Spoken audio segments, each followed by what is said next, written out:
होता है contract act का पोर्शन।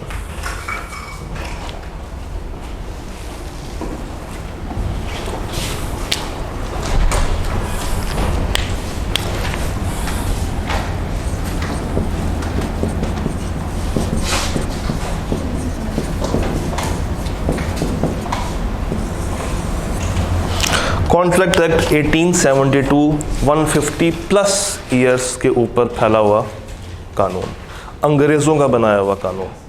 अंग्रेज़ चले गए, इसको छोड़ गए, ये भी ले जाते साथ, ये इसको कम से कम अपडेट कर देते हैं। 1872 की ड्राफ्टिंग है और अभी तक हम इस काबिल हुए नहीं कि इसको 2022-23 तक छोड़ें, 20वीं सेंचुरी में जाकर इसको अपडेट कर देते, नहीं कर पाए। अभी तक इसमें आपको ख़त के कानून मिलेंगे, लेटर मिलेगा, जो आजकल एग्जिस्ट ही नहीं करता। कोई भी किसी भी तरह की कम्युनिकेशन ख़तों पे कहाँ पे होती है आजकल, बहुत ही रेयर होती है, माइंड ग्रास्प भी नहीं करता। आजकल क्या होता है, हम लोग व्हाट्सएप पे खेलते हैं, ईमेल्स करते हैं, कॉल्स करते हैं, मैसेजिंग करते हैं, मगर ख़त वो सदियों पुराना सिस्टम। मगर कोई बात नहीं, पढ़ना है तो फिर पढ़ना है। पाकिस्तान में ये क्यों चेंज नहीं होता, इसकी क्या वजह है? असल में बेसिकली है क्या, कॉन्ट्रैक्ट एक्ट ने आपको सिखाया कि तिजारत कैसे करनी है। जहाँ तक उसकी बातें हैं वो सारी की सारी बातें वैलिड हैं। अगर हम उसमें से वो पोस्टल रूल्स वगैरह को निकाल दें तो जितनी बातें इसने अभी तक की हैं ना, वो सारी की सारी आज भी मौजूद हैं, एग्जिस्ट करती हैं। हम लोगों को एक खौफ है कि अगर हम इसको चेंज करने बैठे तो शायद मज़ीद ख़राब ही ना कर दें। तो जो चलता आ रहा है वो चलता आ रहा है। ऐसे चेंज करेंगे, आई के भी बेचारा परेशान होगा। जब आई के बेचारा परेशान होगा, अपनी किताबों को रिवाइज़ करेगा, जब वो किताबों को रिवाइज़ करेगा तो सारे सवालों को रिवाइज़ करेगा, फिर आप लोग ही परेशान हो रहे होंगे। तो जो चल रहा है चलने दें, पेपर पास करें, आगे निकलें। प्रैक्टिकल है, बिल्कुल है। मैं ये तो आपको बता रहा हूँ कि कॉन्ट्रैक्ट एक्ट में से अगर मैं सिर्फ पोस्टल रूल्स को निकाल दूँ, ख़तों वाली बातें माइनस कर दूँ, तो बाकी सारी की सारी बातें आप लोग आई कैप में होते हुए देखते हो। जी, चैप्टर का नाम क्या है? ऑफर, एक्सेप्टेंस और रेवोकेशन। यानी कि इस चैप्टर में आप कम से कम कितनी बातें सीख रहे हो? 3, ऑफर, एक्सेप्टेंस, रेवोकेशन। चैप्टर पे जाने से पहले ज़रा इस वर्ड पे गौर करते हैं कि कॉन्ट्रैक्ट किसे कहते हैं। कॉन्ट्रैक्ट एक बड़ा वर्ड है। ये जो कॉन्ट्रैक्ट है ना, ये एक आप कह लें कि ये एक बड़ा वर्ड है, ग्लोबल वर्ड है। इस तक पहुंचने से पहले हमें 2 और वर्ड्स का सामना करना पड़ता है, हमें 2 और बातें सीखनी पड़ती हैं, उसके बाद जाके हमें ये वर्ड कॉन्ट्रैक्ट का समझ आता है। वो 2 और बातें कौन सी हैं? एक है प्रॉमिस। एक क्या है? प्रॉमिस। ये प्रॉमिस क्या होता है? वादा। और कुछ और बात अगर आप इसमें ऐड करना चाहें, कमिटमेंट। अच्छा, आप प्रॉमिस को अगर आप डिफाइन करना चाहें, प्रॉमिस किसे कहेंगे? वादे को कहेंगे, वादा। कैसा वादा? इस वादे में क्या छुपा होता है? किसी बात को पूरा करना, किसी को कोई चीज़ कहना। एग्जाम्पल लेके चलते हैं। आपने इनको कहा कि बी लॉ फास्ट की क्लास के बाद बाहर मौसम बहुत अच्छा है और मैं तुम्हें समोसे खिलाती हूँ। इन्होंने कहा ठीक है। आपने इनके साथ क्या किया? एक वादा किया। एक वादा किया है कि मैं इस क्लास के बाद तुमको समोसे खिलाती हूँ, और आपका वादा इन्होंने मान लिया, कबूल कर लिया। आपने एक वादा किया इन भाई साहब के साथ कि मैं तुम्हें अपनी घड़ी बेच देता हूँ, और इन्होंने कहा ठीक है। सर, आपने वादा किया पीछे वाले भाई के साथ कि जैसे ही ये क्लास ख़त्म होगी मैं तुम्हें कैंटीन से एक अदद जूस पिलाऊंगा। ये क्या है? ये वादा है। अच्छा, अगर आप क्लास ख़त्म होने के बाद इनको समोसे नहीं खिलाती, तो क्या ये आपको अदालत में लेके जाके आपके ऊपर केस कर सकती हैं कि इन्होंने कहा था कि मैं समोसे खिलाऊंगी मगर इन्होंने समोसे नहीं खिलाए, तो लिहाजा अदालत मुझे इस चीज़ का हर्जाना पे करे? प्रूफ नहीं होगा। आप इनके ख़िलाफ़ अदालत में नहीं जा सकते। आपने कहा था कि मैं अपनी घड़ी नहीं बेची, तो क्या आप इनको ले जाएंगे कोर्ट में? नहीं लेके जा सकते। अदालत मांगेगी कि भाई सबूत दो, कोई प्रूफ दो, और वो बल्कि आप पे हंसेगी भी कि यार दो दोस्तों का एक आपस में वादा था, एक सिंपल एक प्रॉमिस था, आप लोगों ने पता नहीं कोर्ट को बहुत ही मजाक समझ लिया कि जो भी कोई मसला होता है आप उठा के उसको कोर्ट में ले आते हैं। तो बेसिकली प्रॉमिस एक बहुत ही हल्का वर्ड है। यह है वादा, एक कमर्शियल बात इसमें कवर नहीं होती है। ये कमर्शियल नहीं है, ये कोई बिजनेस ट्रांजैक्शन नहीं है। समोसा खिलाना कोई ट्रांजैक्शन नहीं है। आपका इनको अपनी कोई चीज़ बेचना, there is no concept of business transaction. आपका इन भाई को बोतल पिलाना, there is no business transaction. कोई कमर्शलिज्म इसमें हमें नज़र नहीं आता। बेसिकली प्रॉमिस को हम लोग कहते हैं कि ये सोशल वादा है, एक नॉर्मल वादा जो कि आप अपने घर वालों से करते हैं, आप अपने दोस्तों से करते हैं, अपने फ्रेंड सर्कल में कर रहे होते हैं। सीए ज्वाइन करने से पहले आपने घर वालों से भी एक वादा किया था। वो वादा क्या था? पेपर पास करेंगे। आपने क्या क्या वादा किया था? पेपर पास करेंगे फर्स्ट टाइम में 5। अच्छा, आपने एग्जैक्ट अमाउंट बता दी थी, क्वांटिटी आपने उसको क्वांटिफाई कर दिया कि 5 सालों में होगा। आपने भी क्वांटिफाई कर दिया। सर एक ड्रीम था, तो अभी तक घर वाले पूछते हैं कि वो ड्रीम कहाँ तक पहुँचा? वो भूल गए हैं। उन्हें लगा बेटा जो है वो राह पे चल पड़ा है, कभी ना कभी भी लौट के वापस आ ही जाएगा। ठीक है जी। तो प्रॉमिस बेसिकली क्या है? एक हमारा सोशल वादा जो कि हम सोशल गैदरिंग्स में कर रहे होते हैं। फिर मैं शुएब से कहता हूँ कि शुएब, मैं तुम्हें सेशन ख़त्म होने के बाद यासर ब्रोस्ट पे एक अदद मटन कढ़ाई खिलाऊंगा। ऑल्दो ये बात कैमरे पे रिकॉर्ड हो रही है, अगर मैं ना भी खिलाऊं तो ये भाई मेरा कुछ बिगाड़ नहीं पाएंगे। हाँ, मैक्सिमम क्या होगा, मुझे गालियाँ दे देंगे, मुझे कोने में लेके जाके मार मूर देंगे, मगर मेरी जेब से पैसे निकाल के वो कढ़ाई नहीं खा पाएंगे जब तक मेरी ख्वाहिश ना हो या मेरी चाहत ना हो। तो आपने ऐसा करना नहीं है, ठीक है? तो प्रॉमिस एक सोशल वादा। अच्छा, क्या हम कोई वादा अपने आप से कर सकते हैं? वादा अपने आप से होता है भाई। मैं वादा करता हूँ अपने आप से कि मैं इस अटेम्प्ट में पेपर सारे के सारे पास कर दूंगा। ये वादे होते हैं। सोशल वादे तो आप अपने आप से भी कर सकते हो ना। इसके लिए हमें 2 पार्टीज़ की ज़रूरत नहीं है। वादा खुद से किया जा सकता है, मगर वो ट्रांजैक्शन जो कि कमर्शियल सेंस रखती है उसके लिए कम से कम 2 लोगों का होना ज़रूरी है। तो प्रॉमिस समझ आया? नॉर्मली हम लोग ये चलें कह देते हैं कि प्रॉमिस के अंदर भी 2 पार्टीज़ का होना ज़रूरी है, समझने के लिए कह देते हैं।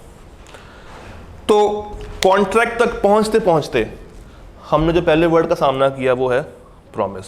और प्रॉमिस क्या है? एक सोशल वादा जिसमें एक पार्टी भी हो सकती है और एक से ज़्यादा पार्टीज भी हो सकती हैं। नॉर्मली 2 होती हैं, तो हम 2 को अज्यूम कर लेते हैं। हमारे पास है एक, क्या नाम रखें? कोई ऐसा नाम जो कि फ़नी भी हो, जिससे कहानी भी आगे हम लोग फ़नी बना सकें। कोई कैसा नाम बताएं? हाँ, 2 बंदों का। मोटू पतलू। और कोई नाम सजेस्ट? हाँ, शरीफ साहब। और दूसरे भाई? एक शरीफ हो गया, एक उन खुद ही ज़ूम कर लो। Tom and Jerry. सर वो कहते हैं सर मैं राह पे चल पड़ा हूँ, मुझे ना छोड़ें, बस मैंने पेपर पास करना है। आपके ज़हन में क्या है? शरीफ वाला अच्छा है। तो उसका कोई साथ भी तो बताओ ना। वो तो भाई भागे में है, वो तो लंदन से आएंगे बाप के लिए। एक खान साहब कर लो। चल, एक हमारे पास शरीफ साहब है, एक हमारे पास शरीफ साहब है जो कि बिल्कुल भी शरीफ नहीं है, और एक हमारे पास है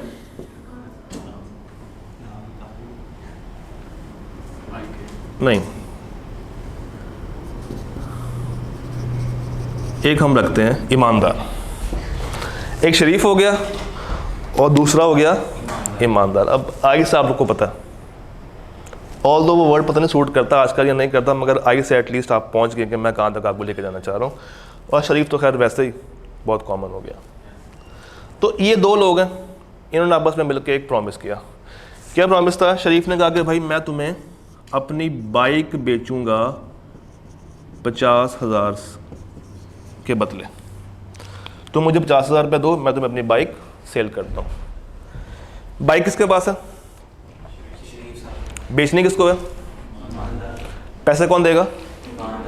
अगर वो पैसे ना दे, मुकर जाए और बाइक की ट्रांजैक्शन हो ही ना पाए, तो क्या ये शरीफ इस ईमानदार को अदालत में लेके जाएगा? लेके जा सकता है, मगर अदालत उसको कहेगी कि भाई क्या लेकर आओ? एविडेंस लेकर आओ। प्लस अदालत ये बोलेगी कि there is no commercial transaction. ये दो दोस्तों का आपस में एक एग्रीमेंट है, इसकी कोई कमर्शियल लॉजिक, कोई सेंस नहीं बनती। प्रॉमिस हमें समझ आया। प्रॉमिस से एक स्टेप आगे आते हैं। ट्रांजैक्शन है मगर कमर्शियल नहीं है। क्या? जो कि किसी के बिजनेस को इफेक्ट करती हो।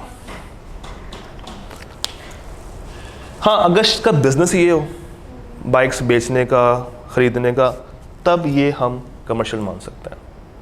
डन? तो अब आगे चलते हैं। हमें प्रॉमिस समझ आ गया।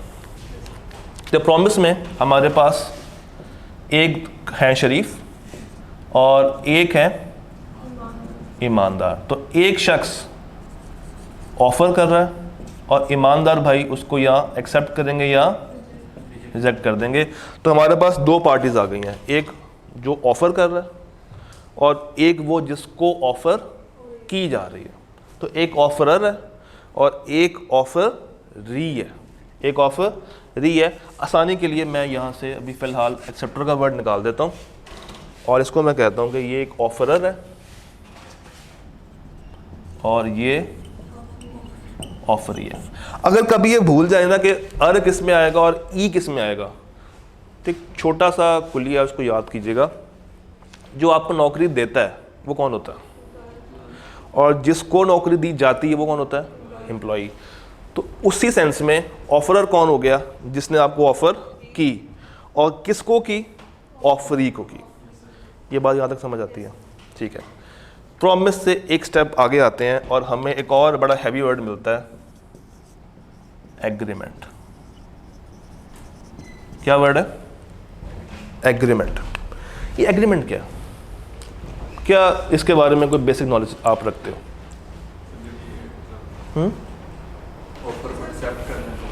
हाँ, ऑफर जब एक्सेप्ट हो जाए तो वो एग्रीमेंट बन जाता है। क्या इसके बारे में आपकी राय है? प्रॉमिस ही होता है। प्रॉमिस ही होता है, उसका एक एविडेंस होता है। प्रॉमिस ही होता है, एविडेंस होता है, एविडेंस के साथ होता है। एक ऐसा प्रॉमिस जिसमें कोई एविडेंस हो। समोसे खिलाओगे तो ये कहती तुम मुकर ना जाना, तुम यहाँ लिख के दो, यहाँ लिख के दो, तुम ये खिलाओगी, यानी चैलेंजेबल होता है इनको। ठीक है। आप क्या क्या कहते हैं? जो इन्होंने कहा, आपने कहा जो इन्होंने कहा सही कहा होगा। 48 पे फेल हुआ, कुछ ना कुछ तो सही इन्होंने कहा ही होगा। ठीक है। एग्रीमेंट, आपने कहा लॉ इसको इन्फोर्स करे, इन्फोर्सेबल होना चाहिए। अच्छा जी, आप पाबंद होते हैं कि इसको फुलफिल करें। मज़े की बात यह है कि आप सब ने जो बातें बताई हैं ना, वो एग्रीमेंट की नहीं है, वो कॉन्ट्रैक्ट की है। अब समझें ऊपर क्या हुआ था। ऊपर एक पार्टी ने दूसरी पार्टी को एक सोशल वादा किया था कि भाई आओ मैं तुम्हें समोसे खिलाता हूँ, आओ मैं तुम्हें बोतल पिलाता हूँ, आओ मैं तुम्हें घड़ी बेचता हूँ। वो जस्ट एक वादा था। अगर उस वादे में मैं दोनों पार्टीज़ के लिए कोई ना कोई वैल्यू ऐड करता हूँ, फॉर एग्ज़ाम्पल समोसे अगर ये इनको खिला रही हैं तो वैल्यू मिल किसको रही है? आपको मिल रही है। कुछ इन रिटर्न आपको मिला नहीं। बोतल आप भाई साहब को पिलाने गए थे, आपने बोतल पिला दी, इनको बोतल मिल गई, पैसे किसके लगे? आपके लगे। फ़ायदा किसको हुआ? उनको हुआ। कुछ इन रिटर्न आपको मिला? नहीं। तो बेसिकली प्रॉमिस से एग्रीमेंट का सफ़र जब हम तय करते हैं ना, तो हम ये कहते हैं कि हम अगर प्रॉमिस के अंदर दोनों पार्टीज़ के लिए कंसिडरेशन ऐड कर दें, दोनों पार्टीज़ के लिए अगर हम कंसिडरेशन को ऐड कर दें, तो वो प्रॉमिस चेंज होके इवॉल्व होके बन जाता है आपका एग्रीमेंट। तो प्रॉमिस बेसिकली क्या है? एक सोशल वादा जिसकी कोई कानूनी हैसियत नहीं है। ये नॉर्मली एक ही शख्स को फ़ायदा दे रहा होता है नॉर्मली। और एग्रीमेंट क्या है? जिससे दोनों पार्टीज़ के लिए कुछ ना कुछ बेनिफिट हो रहा हो। तो हम ये लिख सकते हैं कि agreement is equal to promise plus consideration. और कंसिडरेशन क्या है? इसके लिए एक आसान वर्ड, वैल्यू, बेनिफिट, जो आप दूसरी पार्टी को दे रहे हो, जो आप दूसरी पार्टी तक पहुंचा रहे हो। शरीफ ने कहा था ईमानदार को कि मैं तुम्हें बाइक बेचता हूं। ईमानदार ने कहा कितने की बेचोगे? उसने कहा 50,000 रुपये की। ट्रांजैक्शन हो गई। शरीफ को क्या मिला? क्या मिला? क्या मिला? कुछ भी नहीं मिला। पैसे मिले ना। शरीफ के पास पैसे आ गए। शरीफ की वैल्यू क्या है? वो पैसा जो कि उसने हासिल कर लिया। ईमानदार को क्या मिला? बाइक मिली। क्या इसको भी वैल्यू मिली? क्या इसको भी वैल्यू मिली? क्या दोनों पार्टीज खुश हैं? क्या दोनों पार्टीज रजामंद हैं? क्या दो पार्टीज को आपस में एक दूसरे के साथ ट्रांजैक्शन करते हुए कोई ना कोई वैल्यू, कोई ना कोई बेनिफिट मिल रहा है, कोई ना कोई कंसिडरेशन मिल रही है? तो ये मेरा एग्रीमेंट है। तो प्रॉमिस सबसे छोटा वर्ड है, जो कि है सिर्फ एक वादा, एक नॉर्मल हवाई वादा जिसकी कोई हैसियत नहीं है। मुकर भी जाओगे तो कोई आपको पकड़ नहीं सकता। उससे एक बड़ा वर्ड एग्रीमेंट। एग्रीमेंट में क्या है कि दोनों पार्टीज को कुछ ना कुछ मिल ज़रूर रहा है, कोई ना कोई बेनिफिट, कोई ना कोई वैल्यू ट्रांसफ़र आगे हो रही है। एग्रीमेंट समझ आ गया? अच्छा ये बताएं, ट्रांजैक्शन होती है 50,000 रुपये की बाइक वाली, जिस दिन परफॉर्म होना होता है, जिस दिन वो बाइक ट्रांसफ़र होनी होती है, ये भाई लंदन भाग जाते हैं। क्या ये भाई केस कर सकते हैं? क्या ये भाई केस अभी भी कर सकते हैं? नहीं कर सकते। मान लिया केस करने के लिए अदालत पहुंच गए। अदालत का पहला सवाल एविडेंस। एक और सवाल, कहाँ पे लिखा था, किसकी मौजूदगी में हुआ था, क्या स्टाम्प पेपर पे किया था? तो ये उसके ख़िलाफ़ कोई भी चीज़ कानूनी तौर पे साबित नहीं कर सकता। तो अगर मुझे किसी के साथ बिज़नेस करना है, मुझे किसी के साथ ट्रांजैक्शंस करनी है, एक लॉन्ग टर्म बिज़नेस लेके चलना है, तो मुझे प्रॉमिस करना चाहिए, मुझे एग्रीमेंट करना चाहिए, मुझे कॉन्ट्रैक्ट करना चाहिए, मुझे कॉन्ट्रैक्ट करना चाहिए। तो कॉन्ट्रैक्ट में और एग्रीमेंट में क्या फ़र्क होगा? फिर ज़रा सोचें। एक नहीं, कॉन्ट्रैक्ट में और एग्रीमेंट में क्या फ़र्क होगा अभी तक की इन सारी बातों में?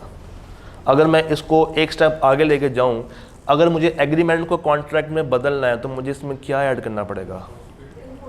मुझे इसमें इन्फोर्सेबिलिटी ऐड करनी पड़ेगी, मुझे इसमें वो एविडेंस वाली बात ऐड करनी पड़ेगी, मुझे इसमें लीगल बाइंडिंग को ऐड करना पड़ेगा, मुझे दूसरे शख्स को पाबंद करना पड़ेगा। वो पाबंद कब होगा?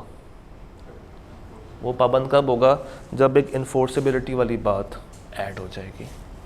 तो एग्रीमेंट को अगर मुझे यहाँ पे इवॉल्व करवाना है, तो उस इवॉल्व करवाने के लिए मुझे लीगल बाइंडिंग या एनफोर्सेबिलिटी को बीच में शामिल करना पड़ेगा। तो प्रॉमिस सिर्फ दो लोग थे, एग्रीमेंट में उन दो लोगों को आपस में कोई ना कोई वैल्यू ट्रांसफ़र हो रही है, और लीगल बाइंडिंग अगर मैं उसमें ऐड कर दूं, तो वो एग्रीमेंट मेरा कॉन्ट्रैक्ट की शक्ल इख्तियार कर लेता है। तीनों बातें समझ आती हैं? समझ आ गई हैं? चलिए, अगर आपको समझ आ गई हैं तो ज़रा मुझे ये बताएं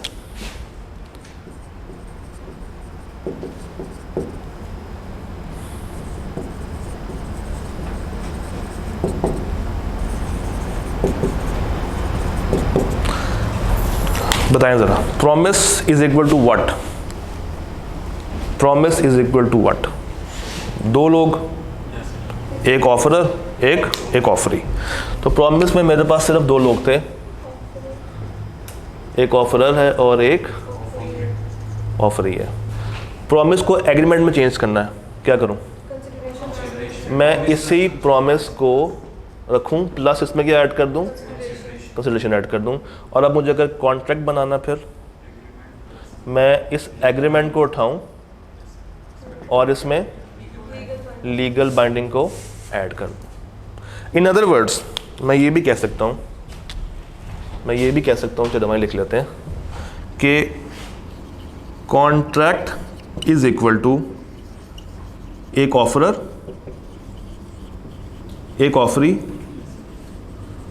कंसिडरेशन और लीगल बाइंडिंग।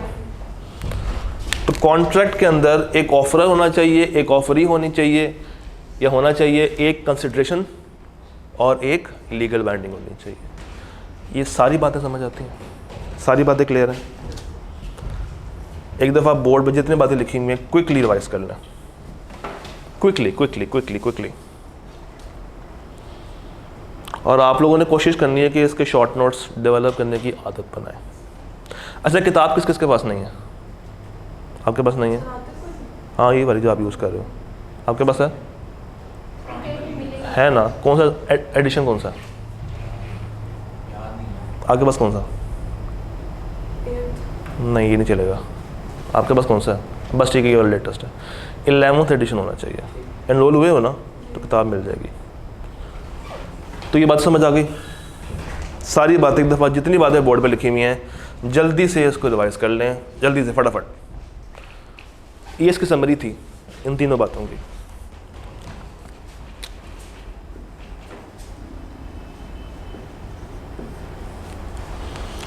जल्दी से आप अगर चाहो तो उसकी एक वो भी खींच लो, तस्वीर भी खींच लो, ताकि आपको बाद में भी काम आती रहे। हमारा व्हाट्सएप ग्रुप बन चुका हुआ है, इसमें आपको ऐड करके जितनी भी चीज़ें यहाँ पे शेयर हो रही होंगी, आप में से कोई इसका एक स्क्रीनशॉट लेके, सॉरी वो आदत पड़ी स्क्रीनशॉट करने की, इसकी तस्वीर खींच के ग्रुप में डाल दिया कर। ऐसे मैं लाइव क्लासेस करवा के ना स्क्रीनशॉट की आदत पड़ गई है, तो ये फ़ोटो खींच लें। यहाँ तक क्लियर हो गया? कहानी को अगले पड़ाव में डालूँ, लेकर आऊँ?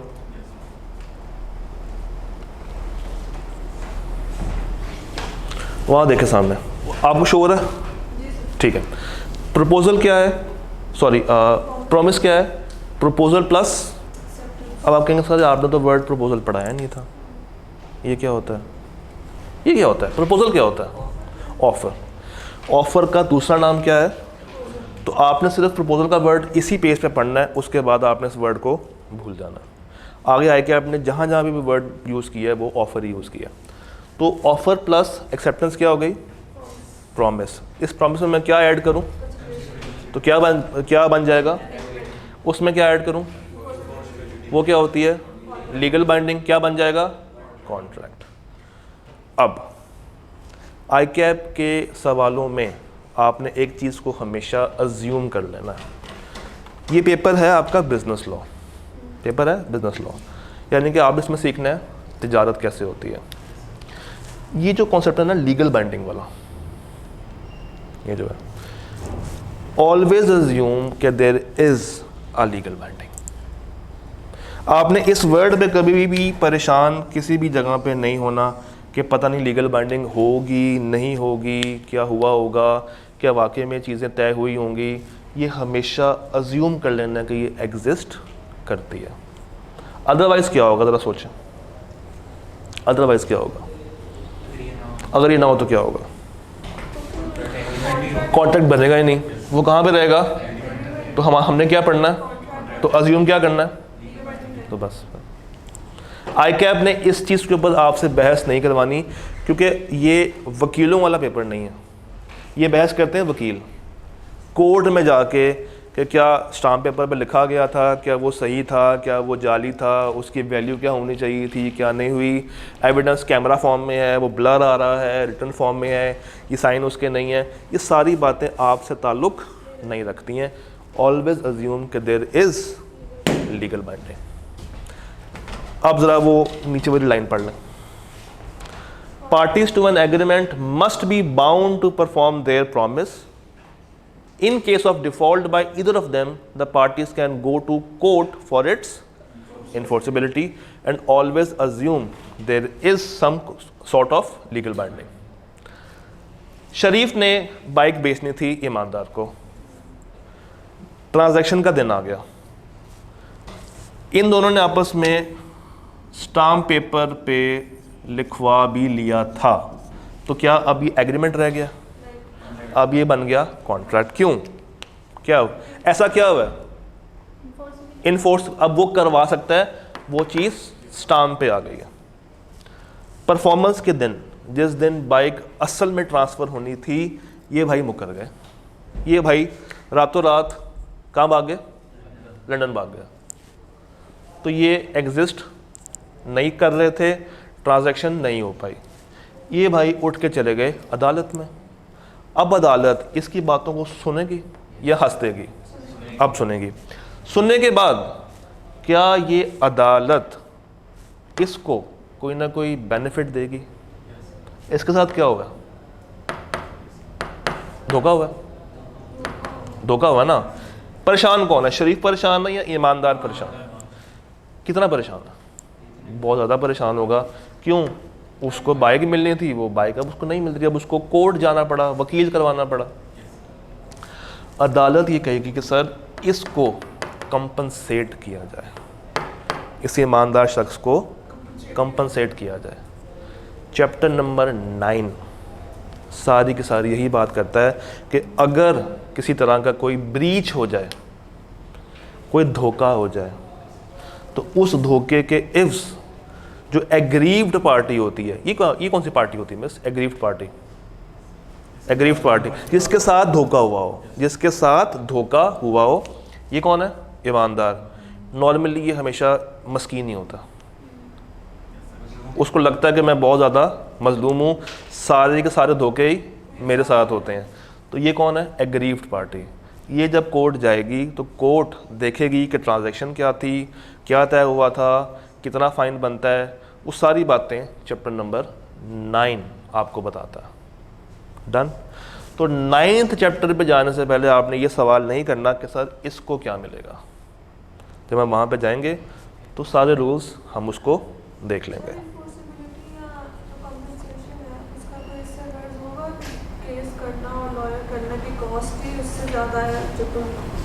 अगर तो इस 50,000 रुपये की बाइक के पीछे इसकी कॉस्ट आ रही है 1.25 लाख रुपया, तो फिर ये पागल होगा, तो फिर इसका दिमाग ख़राब होगा। हाँ, अगर इसको लगता है कि अदालत वो 1.25 लाख रुपया भी जो उसका लगा है रिटर्न करवा देगी, तो फिर ही जा सकता है। तो मैं फिर से बता रहा हूँ, चैप्टर 9 इसके ऊपर तफसीली बात करेगा। उस तक जाने से पहले आपने ये नहीं सोचना कि एग्रीव्ड पार्टी के साथ क्या होगा, उसको कुछ ना कुछ बेनिफिट ज़रूर मिलेगा। एक ये बात है सोचनी, फिर ये नहीं सोचना ये एग्जिस्ट करता है, अज्यूम कर ये है, मौजूद है। अच्छा जी, आगे चलते हैं। आपका कोई ऐसा दोस्त जो कि बहुत ज़्यादा बातूनी हो, कोई है ऐसा दोस्त? क्या चीज़? आप खुद वो वाले दोस्त हो। तो ऐसे लोगों को क्या कहा जाता है? जो बहुत बोलते हो, जो शाय ना फील करते हो, जो हैं एक्सट्रोवर्ट्स। क्या कहते हैं उनको? उन्हें हम कहते हैं एक्सट्रोवर्ट। फिर इसका एक ऑपोजिट भी होता है। वो कौन होते हैं? वो शाय फील करते हैं, वो सामने नहीं आते हैं, वो चुप रहते हैं, वो नॉर्मली इशारों से बातें करते हैं। चाय पीनी है, पढ़ोगे, कुछ खाओगे, तो ये बातें यहाँ पे हो रही होती हैं। तो एक हमारे पास हो गया एक्सट्रोवर्ट और एक हो गया मेरे पास इंट्रोवर्ट। अपने अंदर रहने वाले अपने आप से बातें करने वाले। अच्छा, एक इंसान को एक्सट्रोवर्ट होना चाहिए या इंट्रोवर्ट होना चाहिए?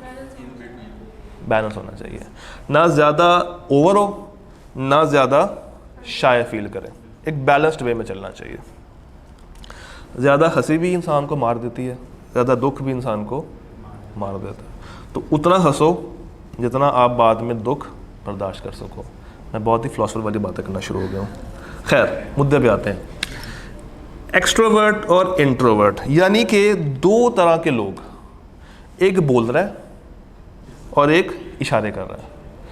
यही चीज़ कॉन्ट्रैक्ट में भी होती है। कुछ ऐसे लोग होते हैं जो कि इशारों के साथ कॉन्ट्रैक्ट करते हैं, और कुछ ऐसे लोग होते हैं जो कि लिख के और बोल के कॉन्ट्रैक्ट कर रहे होते हैं। आप कभी बस स्टॉप पे खड़े हों और अचानक से एक लड़का आए, उसने पीछे वो बैग साहब ना पहना हो, लकड़ी का बैग, वो आए और आपके जूते साफ करना शुरू कर दें। कभी हुआ ऐसा? होता है। ये जो पॉलिश वाले होते हैं, ये कभी कभी आपसे पूछे बगैर आपके बूट को साफ करना शुरू कर देते हैं। कभी आप कभी आप सिग्नल पे खड़े हों और वो आपकी गाड़ी के शीशे साफ करना स्टार्ट कर दें, कि उन्होंने ज़िंदगी में आज तक पूछा है? नहीं। और क्या आप उनको बाद में पैसे देने के पाबंद होते हैं? होते हैं। अच्छा, अब ज़रा यहाँ पे आते हैं, अब ज़रा यहाँ पर आते हैं। क्या दो लोग हैं, एक आप और एक वो सफाई वाला, क्या उसने आपसे पूछा? नहीं। क्या आपने उसको हाँ कहा? नहीं। जब उसने एक्शन करना शुरू किया तो क्या आपने उसको रोका? नहीं रोका। रोका होता था वो रुक जाता।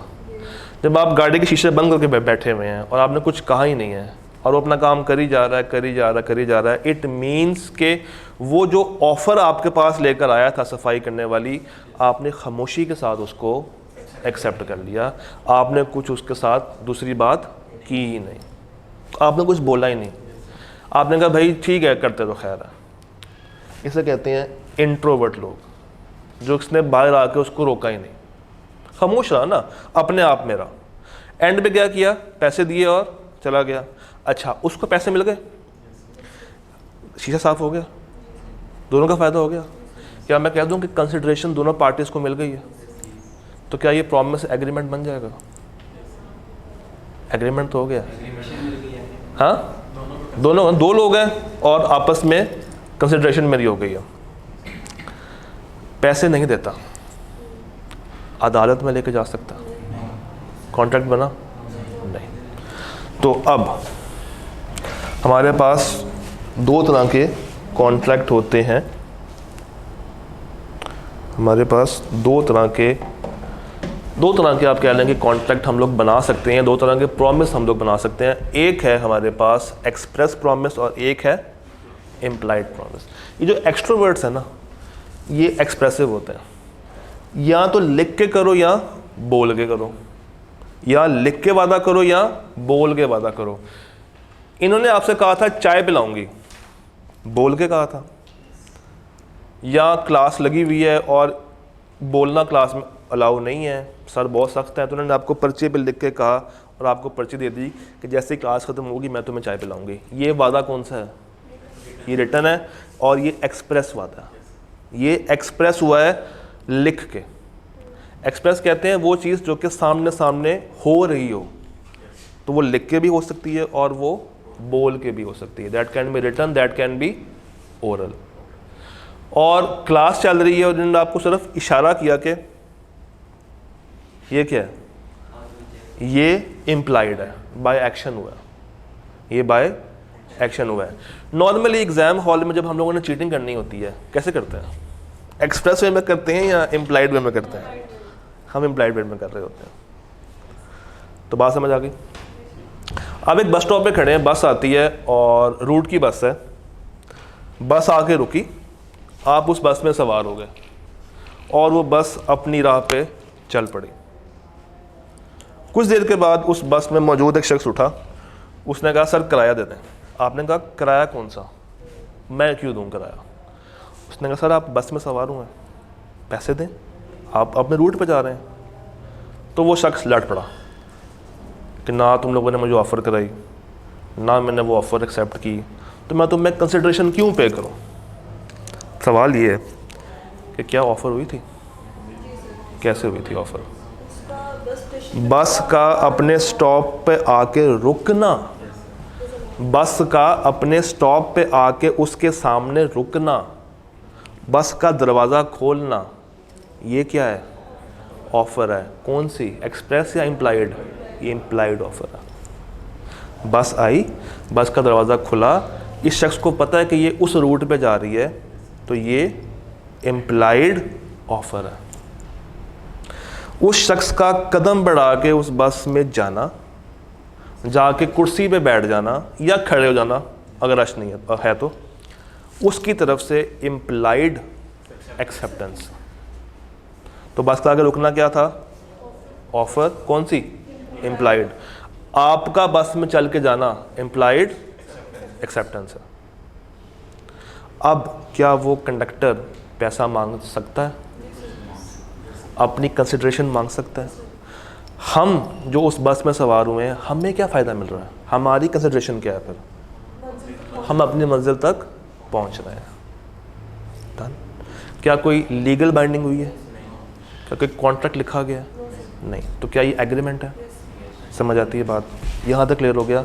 ये पूरा पेज एक दफ़ा पढ़ लें जल्दी से, इस पूरे पेज को क्विकली रिवाइज कर लें।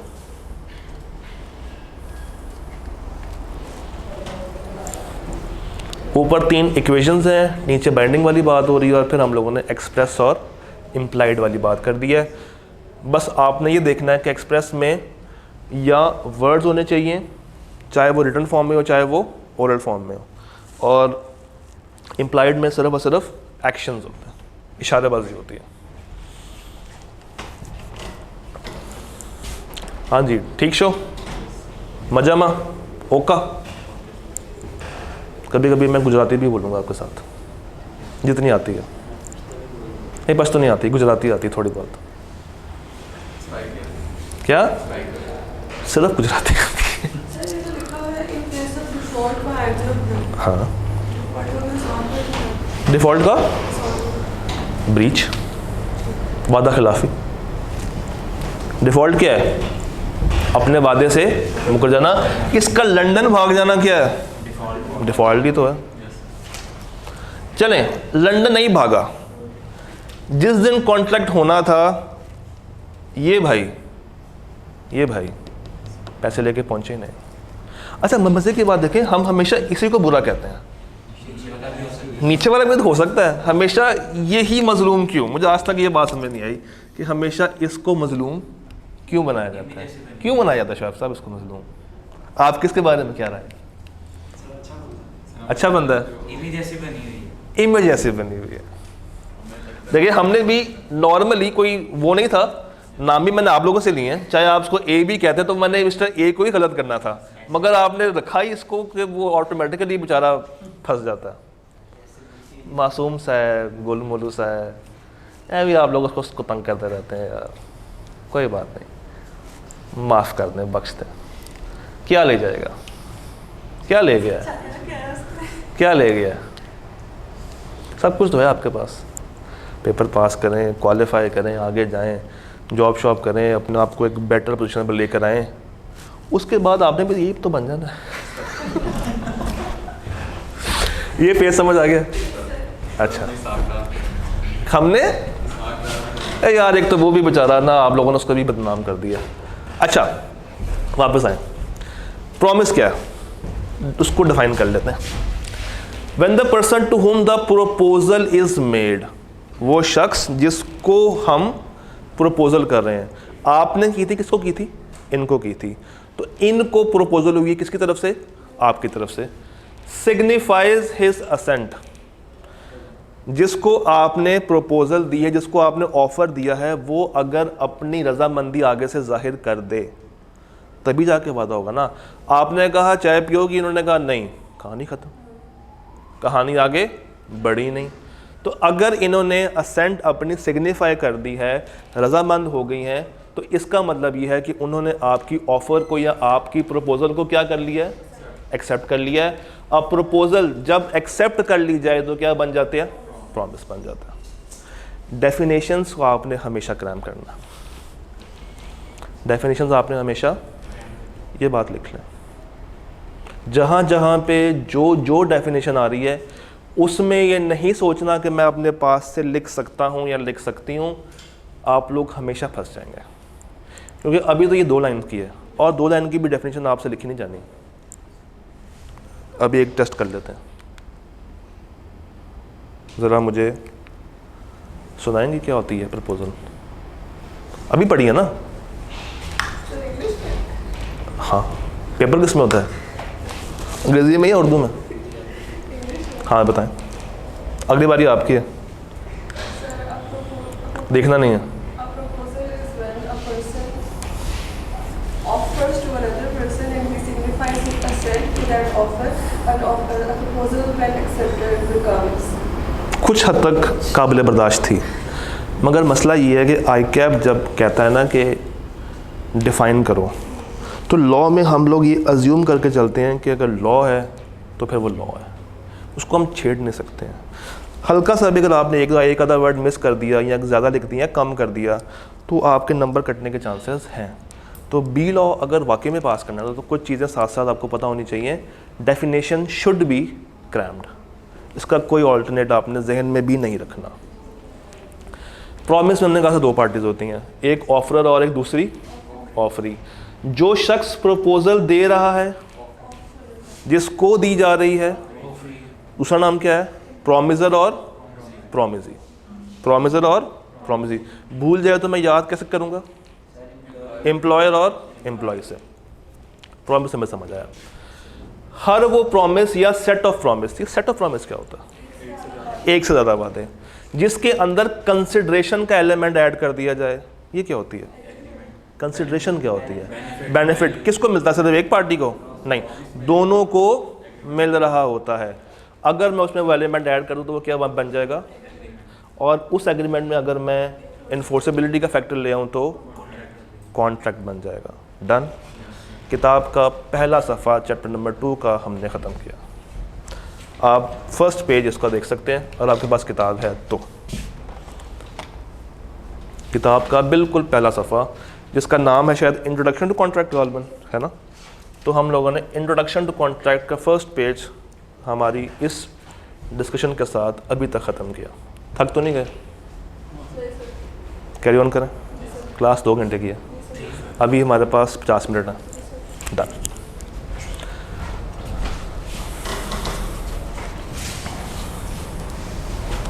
शोएब भाई, मेरा पॉज